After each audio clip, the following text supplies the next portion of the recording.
I will be talking about being an intentional and consistent creative writer.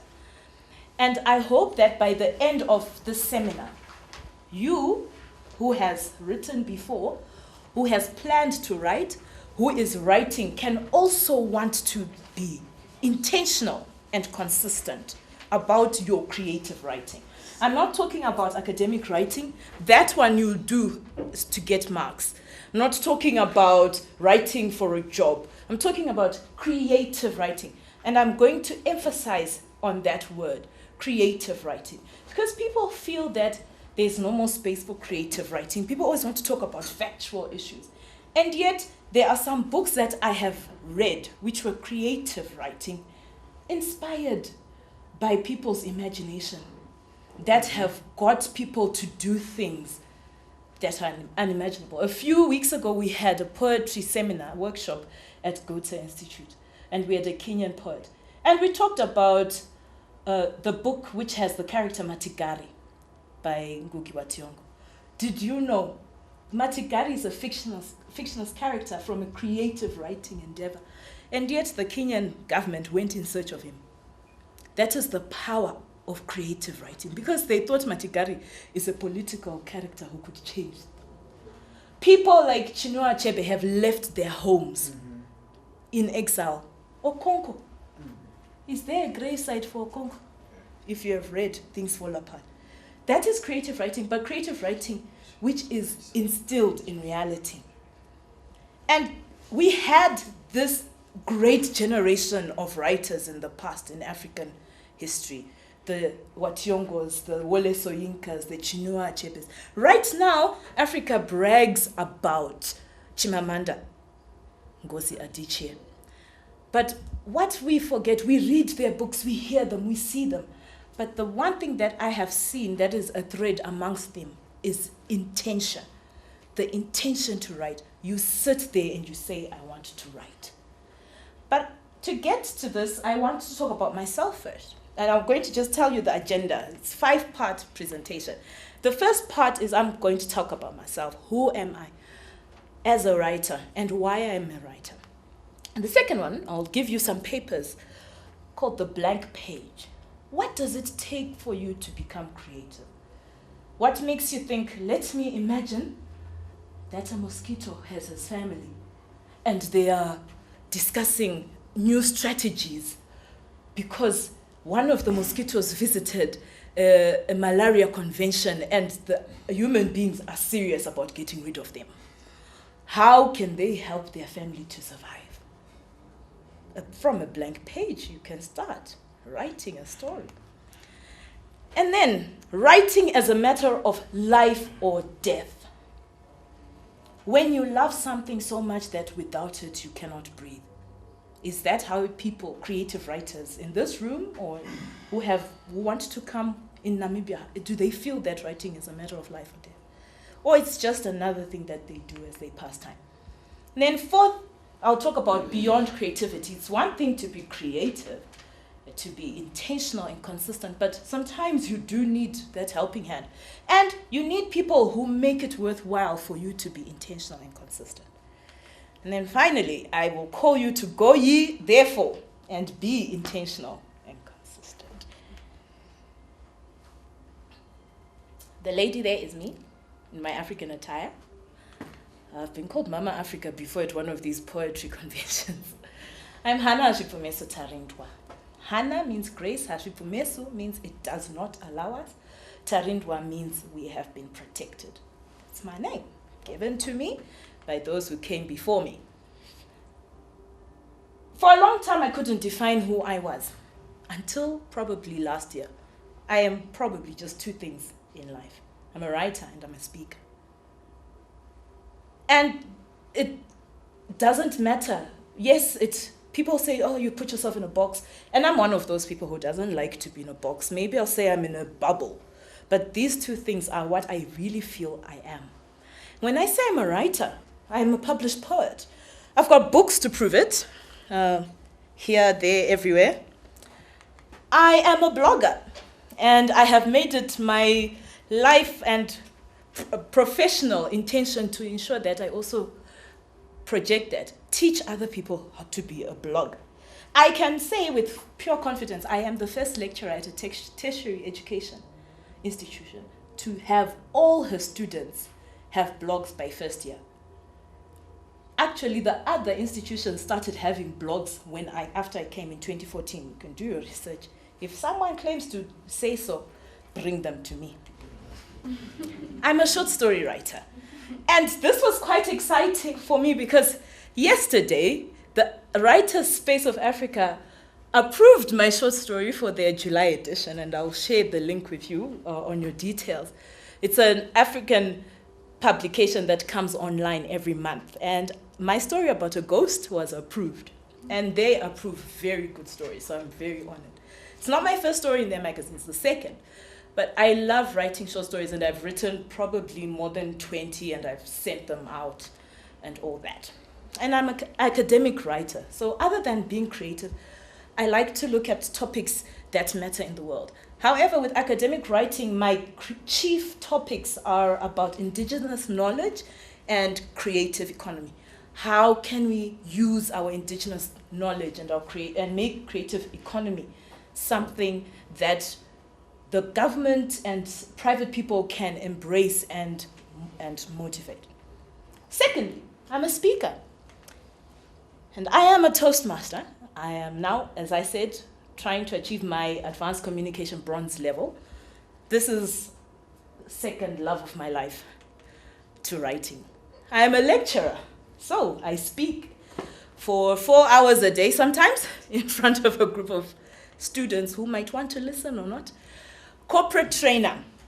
I love this part of speaking because when you talk to professionals, you always learn. It's not only about speaking, it's also about listening. And I really enjoy it, particularly when it's outdoors. I'm not really a room sort of person. And with pride, I can say I have a TEDx speech, which you can go and Google and find. And that was my dream. I talked about it with a friend in passing in 2016. And I forgot about our Facebook conversation. Last year, she said, Hannah, I was going through a conversation, and you actually said, this is your dream. You can now tick it off your bucket list. So that is Hannah Tarendwa, a writer and a speaker. Now I'm going to give you these papers. Just take one and pass it on. Just don't look at the sides with the pictures. Just look at the blank page. Don't. I hope there are enough. If you are more than 26, it means you have to share, because, 25. It's letters of the alphabet at the other side, but don't look at the picture. Don't look at the pictures. How do you not look at the pictures? Okay. So you can share. You turn it over, that's how you not look at the pictures. The blank page. When you see a blank page, how do you feel? Anybody? When I told you, just look at the blank page, how do you feel? Yes? Of course, I'm a bit puzzled now. Uh-huh. Way to how to now. It's blank. All right? Yes? I feel like writing something. You feel like writing something? Yeah. Anything? Anything. Okay, do it. Can I write? Yeah, anything. Just you're free to do it. Anyone else? You also feel like writing a blank page. What do you feel? Depends. It depends. Yeah. If If you I just- have ideas already, then of course I feel like writing. But if I don't and I just see this, it's like it's the worst thing ever. It's the worst thing ever. Yeah. At least if I put something on paper, I can start working on something. But if it's just no, it's the worst thing. It's a frightening thought to have a blank page in front of you. Yeah. It's like, what now? So I want you to flip over the blank pages, and you'll see you have a letter of the alphabet. Like I said, I'm a teacher. I'm not only a lecturer. I'm also very good with children, and I like to teach children English. Good at it. You know, I was born in a country that was colonized by the British. It's not something to brag about, but it is as it is. I've just given you a letter of the alphabet. I'm not asking you to do this now. But with this, you have a starting point, isn't it? You now have a letter of the alphabet. It gives you intention now, right? I can now say, using the letter that you have or any of the pictures, write a story. It's different from being a blank page. When you have to be creative and you have no guide, what do we do? But some people, like my brother over here and myself, and I'm sure, I don't know, you said you have ideas sometimes. I am a collector of notebooks. Excuse me. I have notebooks everywhere. I'm sure in my phone there are 4 writing apps. I just always want to have a blank page. I long to have a blank page.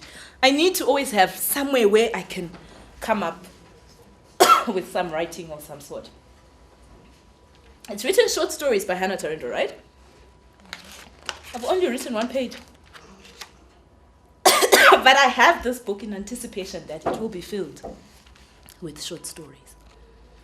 This is what I'm talking about when we say be intentional. Have a blank page ready. Always. If you want to be a creative writer, have a blank page. Or flip over that blank page and always have things, ideas. Have somewhere to start.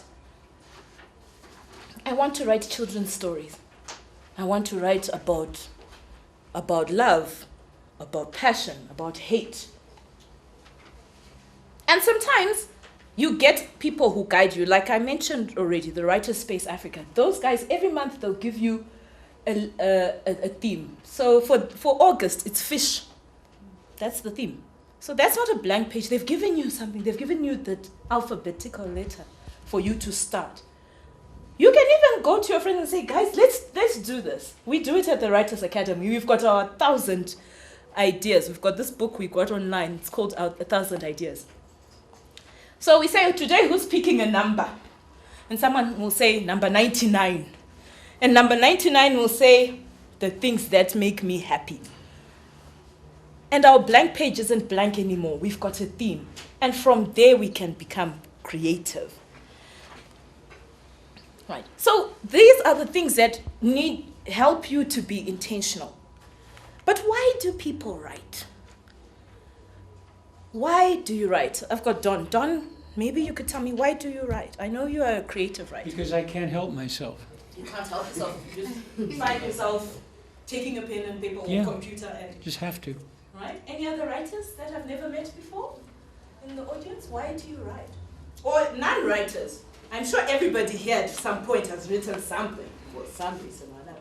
Yes? It improves my thinking. It improves your thinking. Yeah. Because thoughts are not words. Your thoughts are not words. That's why when people want to say, I want to say thank you, but it's not enough. That's why sometimes with someone who is close to you, you can just sit in silence. And after that, you nod your head and walk away. And it feels like the best conversation you've ever had. If you are that close to someone, it can happen. Right. One of my favorite stories of Winnie the Pooh, and I don't know, is anyone else who loves Winnie the Pooh adventures? Am I the only animation lover? So Winnie the Pooh has his friend who's a donkey. It's called Eo. Eo was feeling low. And Winnie the Pooh was looking for Eo, and he said, where is Eo? So they've got a little piglet called Piglet, and Tigger, who's a tiger. And they said, let's look for Eo. And they found Eo, and they said, Eo, why are you, not coming to play with us? And he said, well, I'm afraid I'm not good company. I would be very bad for you. And then they said, oh, so you're not feeling good? He's like, no, I'm not in a good mood, and I don't want to spoil your mood. So I'm separating myself from you guys. And Piglet, Winnie the Pooh, and Tigger just sat next to Eo and he said, but why are you sitting next to me? They said, well, you are our friend. We shall just be here with you. In your depression, we'll sit next to you. And that's what some people do. So thoughts are not words. But sometimes words can help to organize your thoughts. That's very good. Why else do you write? Well, I'm a storyteller, so I got a story to tell. So I will pick then a story to start right about. Oh, so you write because you've got a story to tell. Yeah, well. Well, I write for a living, so like. You write for a living? Media, right? Okay. So obviously the first thing I walk in here, even before you give us a blank page, I already started with notes. Ah, all right. Where are you from? Um, Which media house? Are you freelance? Freelance. Nice. Okay, so you literally write for a living. It's either you write or you no bread on the table. Yes. I think I'm driven by my ego. Your ego. So you look at it and like, I'm a writer, I can write. Why not? Do you write in your mother tongue or in another language? No, I prefer to write in English. In English. All right, so your ego, it boosts it. What happens when you write? Well, I'm a speech writer, for example. I feel power, I feel control, I feel relevant. Yes, I've written speeches for, I'm sure, 2 ministers in total. And I understand what you're saying. And it sounds so self-centered, isn't it? When a minister is reading your speech, you probably have it also in front of you and just saying, that edition just spoils the whole speech. Just keep to the speech. Keep to the speech, man. Ego. Yes. Maybe not to interrupt you, but I worked with the former vice chancellor of NUST, and he exasperated me so much. He would take my speech, insist I write the speech, and he would gloss over it and pick 1 paragraph, 2 lines here, and ignore the rest of my work and talk, you know. And your ego was really bruised. Bruised, very bruised. Look at this guy. I'm not writing for you again, and then they call you, no, you have just change, write another. I totally can empathize with that. Right. We are at a creative writing seminar. Writing should be a matter of life or death. If there are Christians in the room, we know that they say the power of words. Right. It speaks. That's why the written words even of Muhammad, you cannot put an Islamic book, a holy book on the ground. It's written work, but it's that powerful. It's a matter of life or death. But any of us here, do we treat it like that? Do we really have that importance of purpose to our writing? Why are we writing? Who are we writing for? Can we not help ourselves? Some of us write because we want to get rid of boredom. This was my first reason for writing. I went to boarding school, Catholic boarding school. And television was on Fridays and Saturdays for a limited period. So it was either I was studying or talking. I was not a really sportsy person, but I could write to get rid of boredom.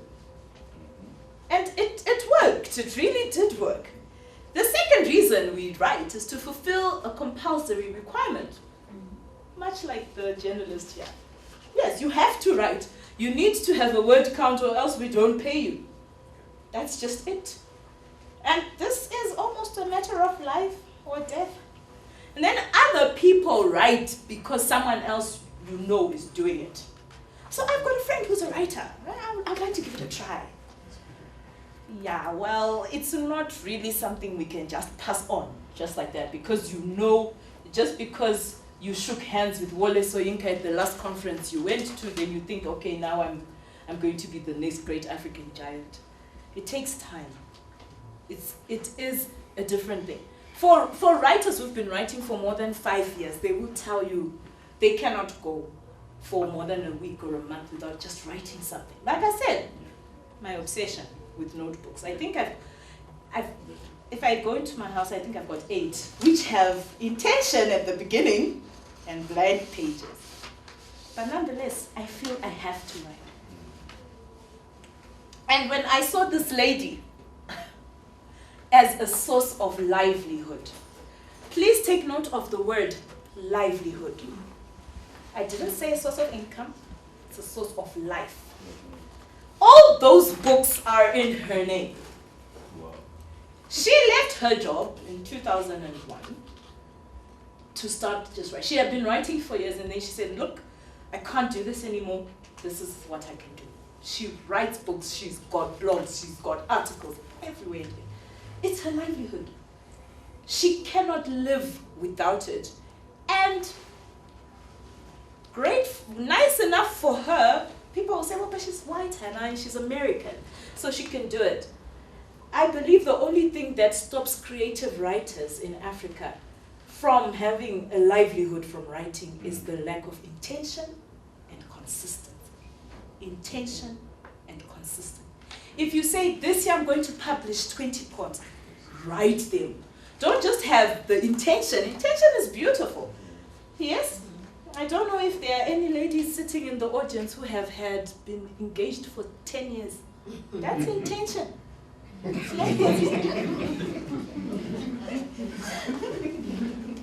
You still call him your boyfriend. He'll not be your husband until you stand at the aisle. Intention and consistency. Those two things. Make it a point to have your intention and wake up and say, okay, today I'm writing 100 words. Today I'm writing 200. Until you finish that project. And then you move to the next part. And the next part after you have written your creative masterpiece is this part, what I call beyond creativity. Beyond creativity is where you identify a team of players, your administration, your support. Your administration, the people who do other things other than writing. Unfortunately, you cannot support writing on its own. Creative people are not administrators most of the time. Very few of us. If I ask, how many of you are good at bookkeeping? I can see one. Because I know you can't run away. Fine. How many of you are good at organizing an event and pulling it through and making sure it comes out? How many of you are good at graphic designing, bookmaking, paginating, editing? See? So as a writer, you need a support structure. You cannot and will not survive without it. A writer is not a single person, they are a system. You are like a government in your own. You could be the president, but without advisors, without Ministry of Finance, without Home Affairs, without all these departments, you will just have your little book in your library. You can even get it printed. But if it doesn't have a marketing person, a distribution channel, nothing will work. And this was me for a long time. I was Hannah the creative. I was writing my poems everywhere, little books, everything, and had it. And someone from Facebook, well, some people are lucky. Some people, like myself, was very lucky. I didn't have to identify a team. The team identified me. This lady, her name is Barbara Mangani. She is in America. She is a medical doctor by profession, but a very good editor. And she saw some stuff I was writing. I don't know, people who are my age. When Facebook started, you could write notes, ne? You could write short stories on notes. And that's what I was doing. So she read my notes. She said, you have potential.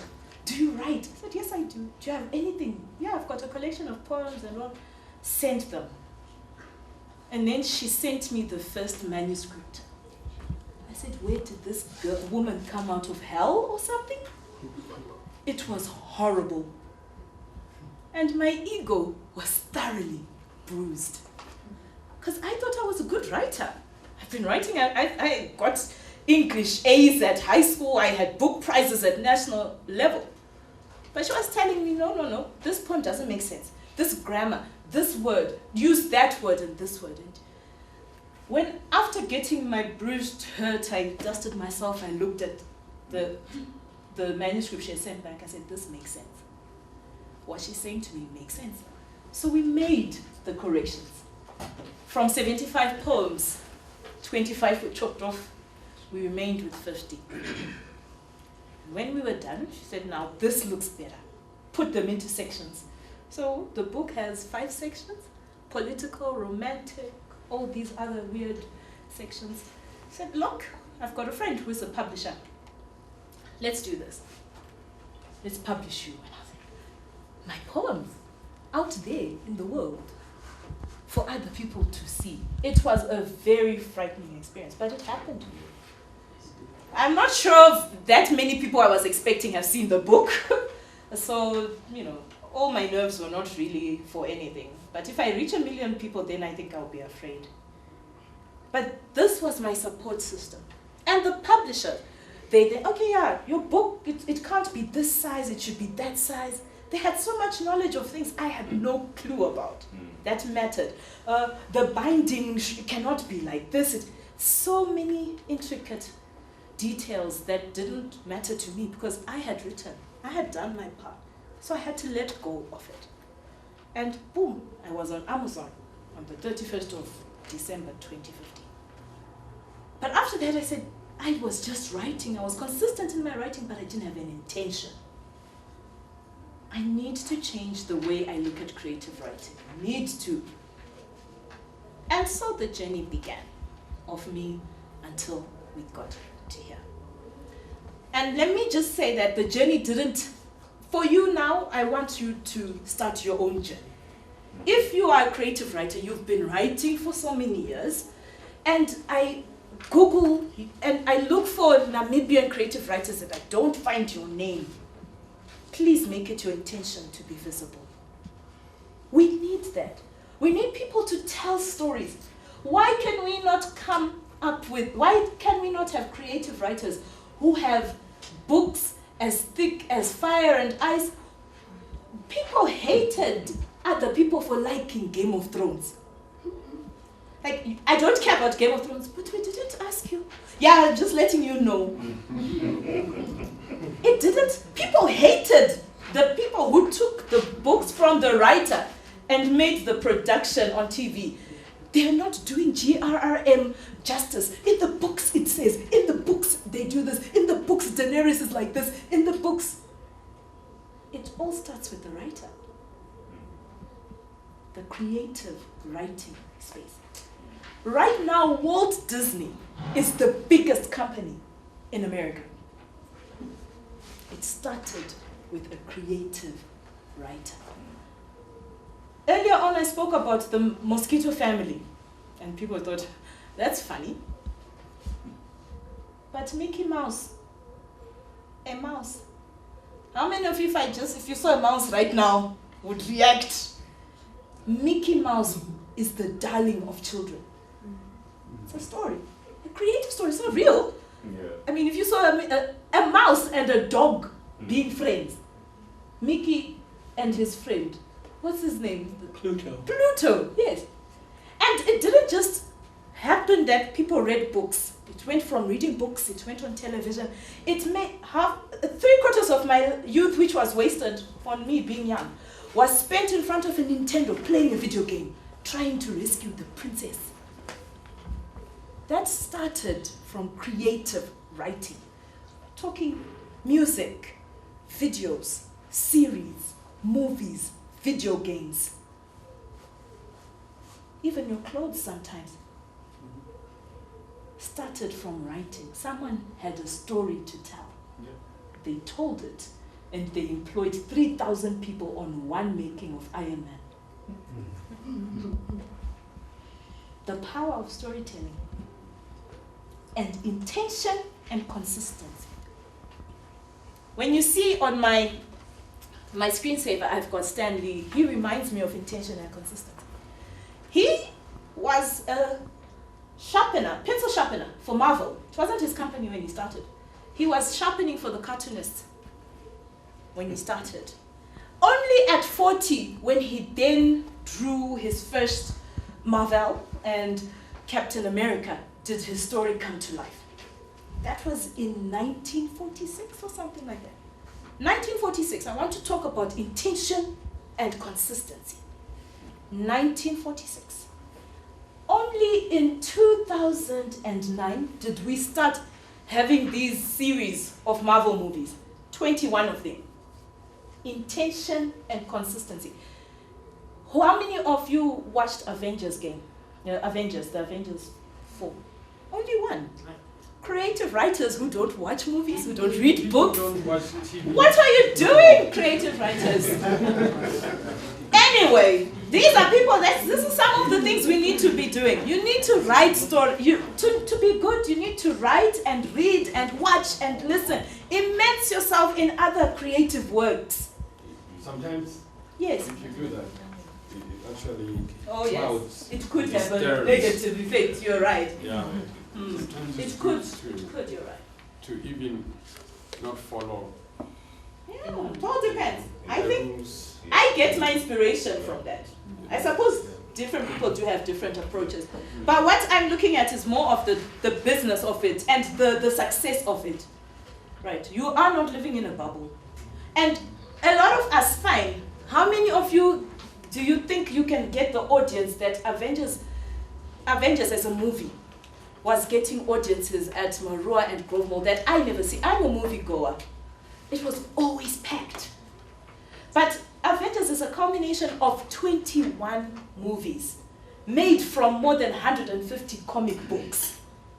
Creative writing. Since 1946. Talk of consistency.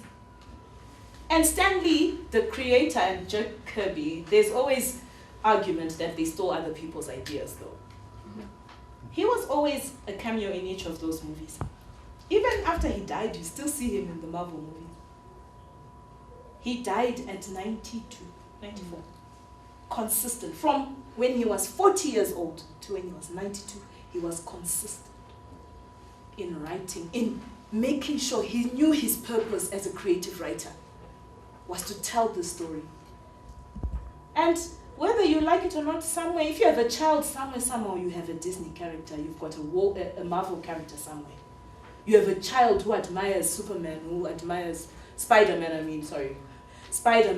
or, all these Iron Men, they have that admiration.